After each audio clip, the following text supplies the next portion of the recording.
Hello and welcome to Racers Now for the Monday night chat with SD, fresh off having his face blasted all over the ITV, TVs and social channels over the weekend. He looks vibrant and excellent. How are you feeling, SD?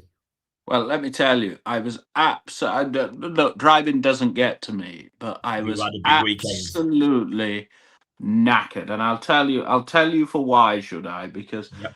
I think it came to 870 miles over the weekend. I I honestly, I woke up this morning and I felt well. I didn't feel well at all. I needed my batteries recharging, so I haven't gone to Britain's friendliest racecourse tonight. But that will be rectified next week. Yeah, so SD got up at whatever. It was on the road at 6:30 on Saturday morning on the way to Sandown. 6 o'clock. Am I allowed to say what happened on the way back or not with the current audience? Yes. What do you mean? I went to Wolverhampton. Yes, yeah, okay. I was just making sure that was okay with you. So, yeah, he went to Sandown and on ITV, then went to Wolverhampton, back Saturday night at God knows what time, and then up Sunday morning to Kelso and back. So there's a commitment for you from Wonderful. And yeah, so we're going to start. There's not a whole lot. Well, I think we should begin. Actually, I mean, we'll not hide behind this. There was a complete and utter cock up this morning, wasn't there, with the tip? So what happens? I'll just read you. Just be a bit careful, please. Just be a bit careful about giving job roles away. I'll just read you through what happens, should I? Yeah, okay. So I will record a video at typically 10 to 8 in the morning. It is then sent via WhatsApp to him. Yes? Yeah. I'll try to do that there, to him. Yeah. And others, but that is your responsibility. So normally, if the price suddenly goes, and this has happened, we might get a phone call saying this thing's collapsed, or there's a non-runner, or the race has gone to 7. I had nothing, and then I saw he put a horse up at 5 to 4, and I nearly fell through the floor because, of course, we won't tip 5 to 4 shots. Some people might, but it is a little pointless in my opinion. Especially a 21 race maiden. Now this thing actually won, so if you backed it, fair enough. But I felt compelled to tweet this morning that if you hadn't already backed it, bloody well don't do so. It's not on our P&L, by the way, and it won. Oh, did it win? Sorry, yeah, it won. It won, of course, it won. So as you know, this is a pursuit of love for the game. There's no full-time employees here at Racers Now, and sometimes 99 days out of 10 available at 8:15 latest. So you sound like you sound like one of these bloody anti-nuclear protesters outside. Okay, SD.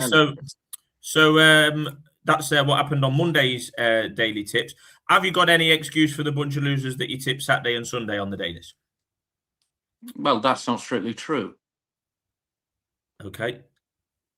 It looks pretty true. Oh, you had one winner on Express Sunshine on Saturday. Yeah, we had 92 and a 10 to 1 place. No, you can't win. Can't win every day, and we're still up on the pound stake, and you're not this year punting. So up yours. Yes, great. Right. There's not a whole lot to look forward to this weekend, in honesty. Well, Cheltenham, December. I think we there's a bit. The December meet is pretty good. I think it's great. John and Amy Hunt remain an inspiration to us all, and I think it's great on racing's part that the race at Cheltenham is sponsored with this great sort of charity that they. And I looked at the prizes, today on the auction. Oh, I did. Absolutely brilliant prizes, really. Oh, there is. Prizes. You can't buy type things, as in, you can't buy to go and spend a day with ITV, ITV racing, or there was one on there behind the scenes at Match of the Day, Monday Night Football. Yeah, you literally can't buy those. Yeah. You can't buy them. I mean, there's a Radio 2 breakfast show one on there. I mean, nobody would want to go and see that, would they? Good. Have you listened to that? Well, no, you do Radio 4, don't you? I do Radio 4. It just relaxes me. The Today program, Nick Robinson, great man. Okay. Which race are we talking about? Do we want to talk about that? I think it's worth. The Gold Cup. Yeah, we're just going over this. My token selection, I've not had a bet, would at this stage be Vincenzo. But in all reality, I will wait for Dex. I thought Vincenzo ran very, very well in the Mackerson, and as obviously, he's going to be second. He was second to Panic Attack, and time has shown that that was probably a pretty good run, and slightly better than it looked at the time. There's 12 in there on today, the Monday, SD. I hope they all run because You because hope yeah, they do. that wouldn't leave us Yeah, I think it's worth just pointing out the weather, isn't it? There's an absolute. Oh, they had the start of the season where it was not enough rain. Now they're having it too much rain. Well, no, I think it'll go softer tomorrow because there's an absolute deluge forecast. Of course, if you're going to air tomorrow, don't bother. It's No, that's off. all. Absolute deluge of rain forecast, and then there's bits and pieces of showers. So you would think it would dry out.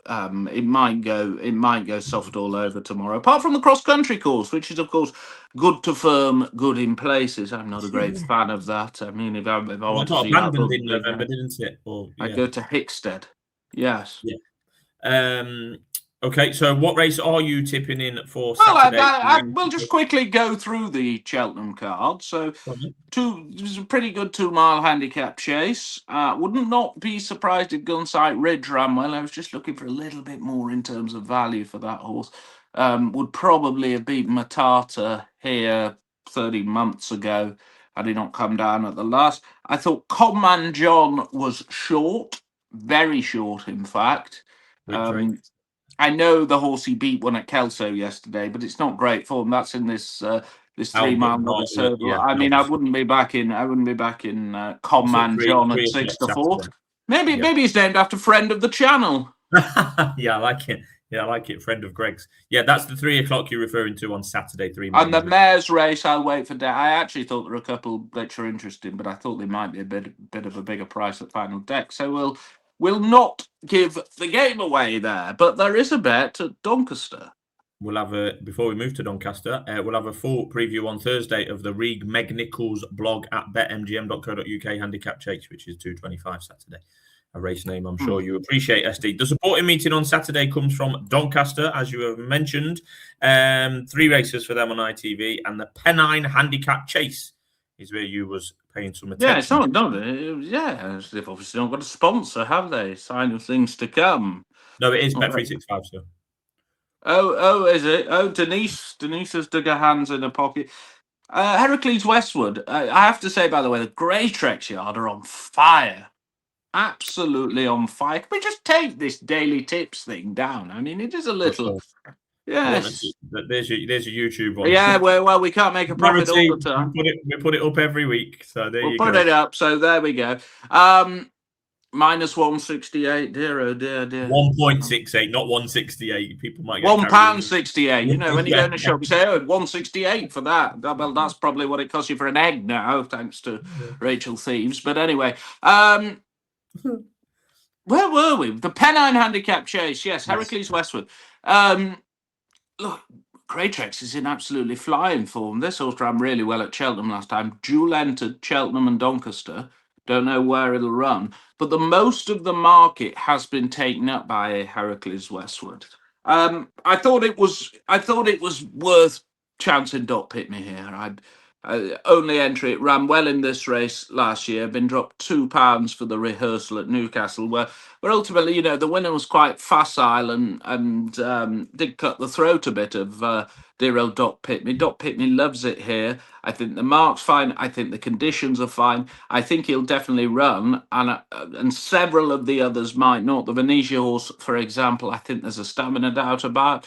And I thought playing it each way, I'd be 4 to 6. That this is 7 runners or less. Fair enough, yeah. And I thought played it each way at 11 to 2. Now, the bookmaker in question is Unibet. Now, the problem we have with Unibet, and I will tell you all this. I actually spoke to Ed Nicholson last week when I was thoroughly pissed up. So God knows what I said to him. But the problem we have is as soon as we put a horse up with Unibet, the price goes, and that will happen tonight. It's 5-1 with 3 other firms, and that is perfectly acceptable, just for the record. Yes, that is perfectly fine, SD. Do we want to reflect on the weekend? Yeah, do you know what? I actually thought Friday was a slightly more informative day than Saturday. There's some That's the right pretty word. good horses. Yeah, informative is the right word. Yeah. Yeah. That Nicholls horse. What's it called? That Nicholls horse that won on Friday. Dawn. Yeah, McNeil's. I mean, I can't remember it. I mean, the one thing I will say, for all he was impressive, and for all he's not come off the bridle yet, and he looks really good. Comparing him to Denman, I mean, we just live in this world of complete and utter hysteria. The race both put next Constitution Hill today. Well, I hope that's in the right context. I saw that. I didn't know what horse I was referring to. No, well, I didn't read it on protest at that point. Look, I think, just because a trainer has trained several very good horses, and look, Paul Nicholls has trained some exceptionally good horses. Cato, Denman, Masterminded were probably the best 3. He's trained exceptionally good horses. He's had a spell in the doldrums. He's clearly got another live one. But how good it is, we don't know. And I just think comparisons to horses like, Denman, it drives me crackers.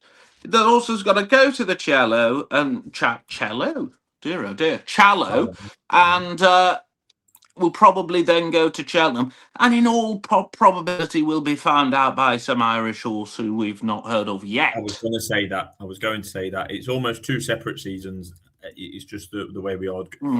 Not that we're talking grade 1s with this horse yet, but you almost get grade 1s outside of Cheltenham, like last weekend, and then grade 1s at Cheltenham. They are different kettles of fish, unfortunately, aren't they? Yeah, the Gary Moore horse and the juvenile hurdle look good. Really good, actually. Salva. No, in the juvenile hurdle. Oh, sorry. That was on the grade 2 novices chase Friday. Yeah, there was one. There was one on Saturday as well. Yeah. Yeah, Salva was Salva, wasn't it? I mean, I'm not that enamoured by that form particularly. Of course, Louis Lambert recorded a lot better time than Il était Tom. Now, the one thing I will say about Louis Lambert, it was very sexy, wasn't it? It's very sexy time-wise, but you jump like that in the Arkle, you won't be winning the Arkle. He took a chance at 7. He didn't make a great shape and skewed, and rather went round it. I mean, the gallop was an end-to-end gallop, all right. From a time point of view, it was very, very good. But from an aesthetics point of view, I think Louis Lambert may. I mean, I think Nicky's saying we'll only have one more run over fences, like all these trainers do. I think he needs some match practice myself. He's clearly got an engine. Yep, fair play. Right, so that's Lou Lambert then. SD thinks he might have a couple of jumping issues. He did win well at 2-5 visually and on the clock. And he's 5-2 for the Arkle on the back of that. Docpickdme board, of course, the Irish hope for that. Can I just make one point, SD, about Saturday? Again, as a more less engaged National Hunt viewer, Sandown races with runners of 5, 7, 7, 4, 8, 5, 6. There was a 3-runner race at Aintree. You don't agree with me. Alluded to the 3 run every week. It's not great, is it? Let's be honest. No, so look, I think there's work to do on the handicaps at Sandown. I think the graded races you're always going to have a problem with. You don't get 8, 9, 10 runners in the Tingle Creek. You don't get 8, 9, 10 runners in the Henry VIII. They are the nature of the beast, unfortunately. But the handicaps, to me, that card is missing. I know they've a 3 mile 5 handicap chase. They're probably missing another one or some sort of big novice handicap with a big prize or something. I don't know what the answer is. I'd have to delve into the program, but I do feel that that it would be better if there was a handicap chase. Now, why am I saying a handicap chase? Because, of course, the hurdle course often rides a hell of a lot softer and doesn't attract that many runners. I mean, trainers over time seem to have an aversion to running in heavy ground. Just worth pointing out on the Beecher, Twig won, Mr. Vango was second. Look, there was a bit of minor interference. I'd have Great finish overturned to the it. race. It was a great finish, but I suspect that in 2020 hindsight, I think they've got grounds to appeal. Put it like that. So you can. Somebody knows it, mate. So you can appeal after the event, can you? After the stewards on the day, you can appeal. Yeah, you know that. Yeah, no, I just can't keep up with the rules nowadays. You know, we've had appeals in the St. Ledger years ago, and the blooming Cesarewitz for a different reason. So no, yeah, I know. Couple of other things. I was at the Borders National yesterday. I actually watched a race with Gold Clermont's owners. Lovely. It's a great story, this. Lovely couple of lads. They own a printing company, and I think they deliver papers. So there's a load of daddles deliver papers, they were telling me. And Gold Clermont is red with black and white sleeves. So have you got the joke yet? What's black, white, and red all over? Isn't that superb? Yes, I understand that. Gold Clermont, by the way, I'm not saying unlucky, but ploughed through the second last. I mean, Sean Bowen gave her an absolutely fantastic ride. I understand may go to Plumpton for the Sussex National or Lingfield for the Surrey National. One of those two. Jello was fairly impressive yesterday at Huntingdon, but in form was nowhere though. Well, in form terms, yeah. I mean, beating dear old Edwardstone has been a great servant. I think there's still question marks on that form as well. And finally, and we will be this time last week. I wanted to mention something on the Huntingdon card, and this is not. Oh yes. It was unbelievable. It's not to have a dig at you, but it's just to highlight that a horse that finished, was it second in the where did he run in the Derby? He finished second in the Derby behind City of Troy. This Ambiente friendly. You've heard me criticise how this horse has been campaigned, but anyway, he won a novices hurdle at Huntingdon on Sunday. Oh, there's more to that story. I love this. In fashion, shall we say? Well, which horse did Muggins back here? I know. I wasn't bringing it up for that reason. Did I tell you? Yeah. So I backed the second each way at 3-1, which you can do. Don't do it online though, because you'll get with John. And I'm just looking at the last, and I'm thinking, oh, this is fantastic. I mean, it rather summed my day up yesterday. Yes. And Ambiente friendly just found battling qualities which had been hitherto unidentified, and just sort of sailed past. I mean, I was not in a good mood. I mean, I did back it each. I didn't lose so much on the race, but it was a bit gutting, I have to say. I think it was done at 1:03 in running. This time last week, of course, we were sat here and I did some cryptic thing about some bad news. I mean, can all tell you now, it is out in the dear old Jimmy Latham, who's been a stalwart in the betting ring for heaven knows how long. Unfortunately, passed away last week. I was only talking to him at Carlisle on Sunday. He was a great character. He always had a smile on his face, did Jimmy, and racing. Well, certainly racing in the north. We'll miss him greatly. I will. Yeah. Bad news that was last week, to be fair. What's your plans for this weekend? Oh, it's very quiet. Well, I completely mucked everything up. So doesn't happen very often. No. The wife said to me, she said, we'll take dear Phoebe on the Santa's. We'll go to Disney on Ice. I mean, this is just going to be my idea of hell, Disney on Ice. But of course, the arena, is it? Yes. It's and good. I said, I went last year. It's good. Right. Okay. Trust me, it is. Anyway, I said, oh, that's great. Okay, we'll go after Haydock, which is next week, which is the Tommy Whittle, which means I can get to Manchester. I didn't look at the dates, and for some reason I thought Haydock was this week. So Saturday I'm doing that, and then I'm on Santa's Polar Express also on Saturday. So I may as well kill two birds with one stone. So it'll be Carlisle on Sunday, weather permitting, and if not, it'll be Southall. You do enjoy your Carlisle Sunday, easily accessible, north of the up the M6 is He always it's beautiful. Although they've got these wretched roadworks. Friend of the channel.